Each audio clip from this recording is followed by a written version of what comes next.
Pandian show சீரியலில் இதுக்கப்புறம் தான் வந்து பார்த்திங்கன்னா ஒரு மிகப்பெரிய திருப்பம் ஒன்று வரப்போகுது. அது என்ன நடக்கலாம் அப்படிங்கிறதுக்கான ஒரு கற்பனையான ஒரு ப்ரெடிக்ஷன் வாட் இஃப் சீரீஸ் தான் இது.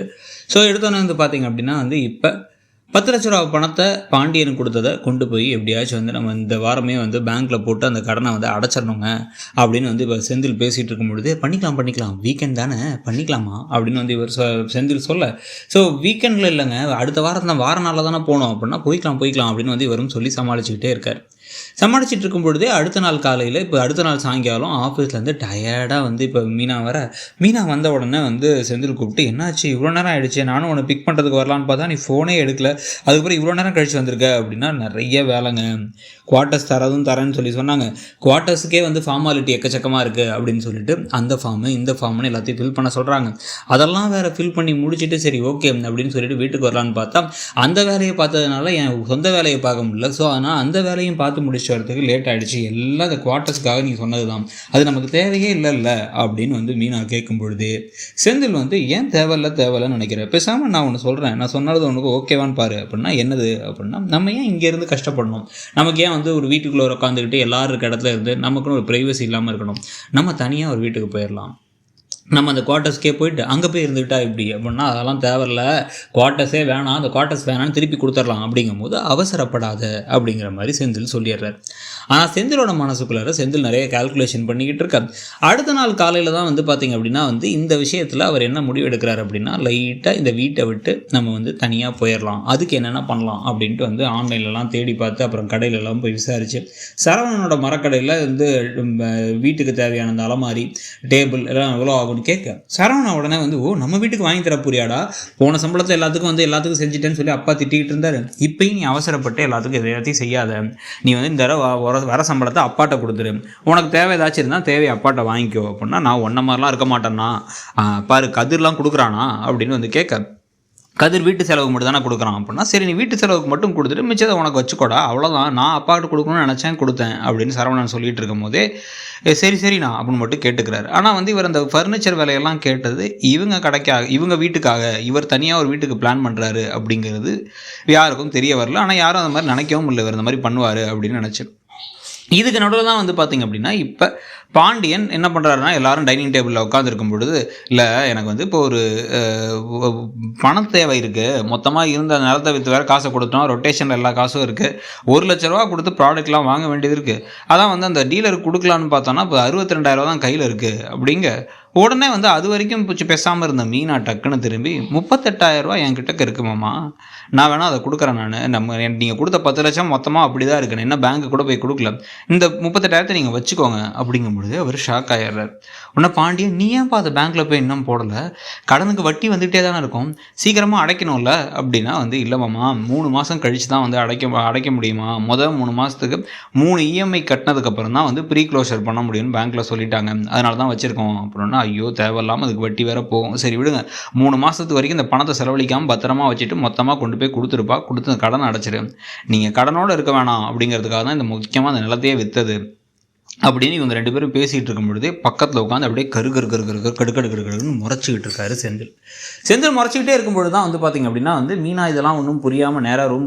ரூம்குள்ளார டக்குன்னு செந்தில் உள்ளார வந்து நான் பைத்தியம் பிடிச்சிருக்கான், உனக்கு லூஸ் ஆகிட்டியா நீ அப்படின்னு கத்த ஆரம்பிச்சோன்னா இப்போ எதுக்கு என்கிட்ட கத்திக்கிட்டு இருக்கீங்க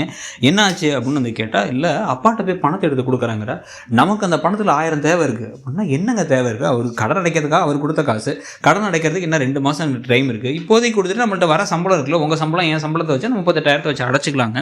அப்படின்னு சொல்லும் பொழுதே இல்லை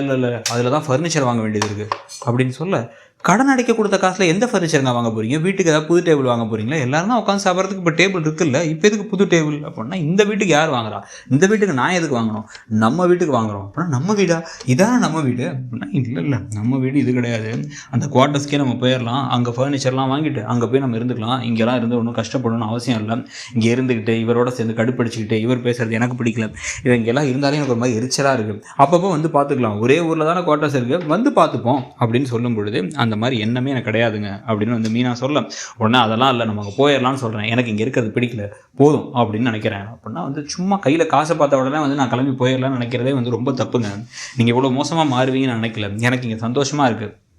ஏன்னா காலையிலேருந்து வந்து ஒன்றா சமைச்சு எல்லோரும் உட்காந்து பேசிகிட்டு இருந்து உங்கள் அம்மாலேருந்து ஆரம்பித்து அத்தை, அதுக்கப்புறமா வந்து ராஜி எல்லாருமே இங்கே இருக்காங்க. அதே மாதிரி எல்லாருமே வந்து ஒரு மாதிரி சந்தோஷமாக இருக்கும்னு தோணுது. நான் தனியாக அங்கே இருக்கலாம் விரும்பலை அப்படின்னா அதெல்லாம் இல்லை, நம்ம அங்கே போயிடலாம்னு எனக்கு தோணுது அப்படின்னா நீங்கள் வேணால் போய்க்கோங்க. அந்த குவார்ட்டர்ஸை வந்து நான் இப்போ வேணான்னு எழுதி கொடுக்கலான்னு இருந்தேன். நீங்கள் திருப்பி இதே பேசிகிட்டு இருந்தீங்கன்னா அந்த குவார்ட்டர்ஸுக்கு எப்படி நான் மாதம் சம்பளம் வேறு என் சம்பளத்தை வந்து பிடிச்சிப்பாங்க வேறு. அந்த வீட்டில் நீங்கள் வேணால் போய் உட்காந்துக்குங்க, நான்லாம் வரமாட்டேன், இல்லைனா அந்த குவார்ட்டர்ஸ் வேணாம் நான் எழுதி கொடுத்துட்றேன் அப்படின்னு கோவமாக கிளம்பி இவங்க போன உடனே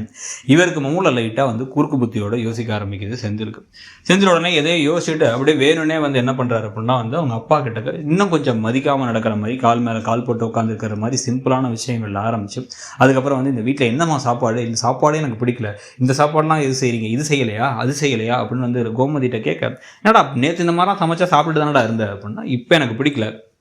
ஒரு நிம்மதியே இல்லை, ஒரு ஃப்ரீடமாக ஒரு ஃப்ரீயாகவே இல்லை, ஒரு படத்துக்கு போகலான்னு பார்த்தேன், மீனா படத்துக்கு போகலாமா, நம்ம 2 பேர் தான் அப்படின்னு எல்லாரும் முன்னாடியும் கேட்க, படத்துக்கு எதுக்குறா அப்படின்னா வந்து படத்துக்கு ஆன்லைனில் புக் பண்ணிவிட்டு பாப்கார்ன்லாம் வாங்கிக்கலாமா அப்படிங்கிற மாதிரி ஒரு அதிக செலவு பண்ணுற மாதிரி விஷயங்களை திருப்பி காமிக்க ஆரம்பிக்க ஒரு கட்டத்தில் பொறுமை இழந்து போய் வந்து டக்குன்னு பாண்டியன் கோவமாகி என்னடா நினச்சிட்டு இருக்க, போனால் போது பாவம் அந்த புள்ள கடன் வாங்கிடுச்சு, அந்த கடனை வந்து அடைச்சே தீரணும், நம்ம இல்லைனா வந்து நல்லா இருக்காது, நான் ஒரு பிள்ளையை பெற்றுட்டேன், அவன் லஞ்சம் கொடுத்தாச்சும் வேலைக்கு சேரணும்னு முடிவு பண்ணிட்டான், அவனுக்கு ஏன்னா அவனுக்காக வந்து எக்ஸாம் எழுதி கிளியர் பண்ணுறதுக்கான ஒரு அறிவு இல்லை அப்படிங்கிறதுனால தான் வேறு வழி இல்லாமல் நான் நிலத்தை விற்று காசை கொடுத்தேன். நிலத்தை விற்று காசை கொடுத்தோன்னா இப்போ வந்து வர காசை வச்சு என்ன மாத சம்பளத்தை எல்லாத்துக்கும் வாங்கி தந்தேன், அது வாங்கி தந்தேன், இது வாங்கி தந்தேன். இப்போ இந்த மாத சம்பளம் வரதுக்கு முன்னாடி அதை என்னென்ன செலவு பண்ணலான்னு சொல்லி பார்த்துக்கிட்டு இருக்கேன். என்னடா நினச்சிட்டு இருக்கோம் மனசில் அப்படின்னா அது என் சம்பளத்தை நான் செலவு பண்ணுவேன், நீங்கள் என்ன கொடுத்த 10 லட்ச ரூபா எதுக்கு கொடுத்தீங்க, உங்கள் பிள்ளைக்குன்னு கொடுத்தீங்க அவ்வளோதானே, அதோட விட்டுருங்க, இதை நான் பார்த்துக்கிறேன் அப்படின்னு பேசும்போது என்ன திமிரா பேசுறியா அப்படின்னா, ஏன் இப்போ என் சம்பளம் தானே அது, நான் வேலைக்கு போகிறேன், 30 நாள்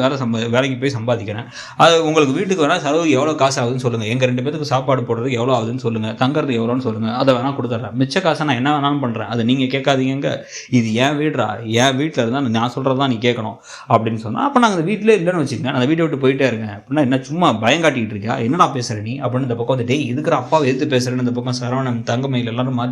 தங்கமயில், கோமதி எல்லாரும் மாற்றி கேட்க, கதிர் அண்ணா வேணாண்ணே அப்படின்னு சொல்லிக்கிட்டு இருக்கும் பொழுது உடனே வந்து எதுக்கு எங்கே போகிறீங்களா, ஆல்ரெடி மீனா குவார்ட்டர்ஸ் கொடுத்தாங்க, அங்கே போயிடலாமா தான் யோசிச்சுட்டு இருந்தேன், நீங்கள் இவ்வளோ பேசுனதுக்கப்புறம் எனக்கு இருக்கணும்னு அவசியம் இல்லை, மீனா நான் சொல்கிறத கேளு, நம்ம வீட்டுக்கு போயிடலாம் அப்படின்னு வந்து பேச, என்னது குவார்ட்டர்ஸா அப்படின்னு ஷாக்காக எல்லாம் திரும்பி பார்க்க உடனே வந்து மீனா ஐயோ அப்படி இல்லைம்மா அப்படின்னு அவ்வளோ முடிவு பண்ணிட்டானா, அப்புறம் எதுக்கு இங்கே இருக்கணும், கிளம்ப சொல்லு, இப்போவே கிளம்ப சொல்லு, எனக்கு ஒன்றும் பிரச்சனை இல்லை, நாளைக்கு காலைல கிளம்புறான்னா வந்து டே கதிர் உன் பையெல்லாம் தூக்கி கொண்டு போய் கொடுத்து வந்துடுறா, இவங்க இருக்க வேணாண்டா அப்படிங்க, இதைத்தான் நீங்கள் என்ன சொல்கிறது, நானே அதை தான் சொல்கிறேன் அப்படின்னு வேகமாக பையை தூக்கிட்டு வெளில வர, ஐயோ வேணாங்கன்னு மீனா சொல்லிட்டு இருக்கோம், மீனா நீ என் கூட வரியா இல்லையா அப்படின்னு ஒரு கோவமாக வெளில போக, மீனா அழுதுகிட்டே வேறு வழி இல்லாமல் போயிட்டே வந்து இவங்களாம் திரும்பி பார்க்க இவங்கெல்லாம் அழுதுகிட்டே இருக்கார்.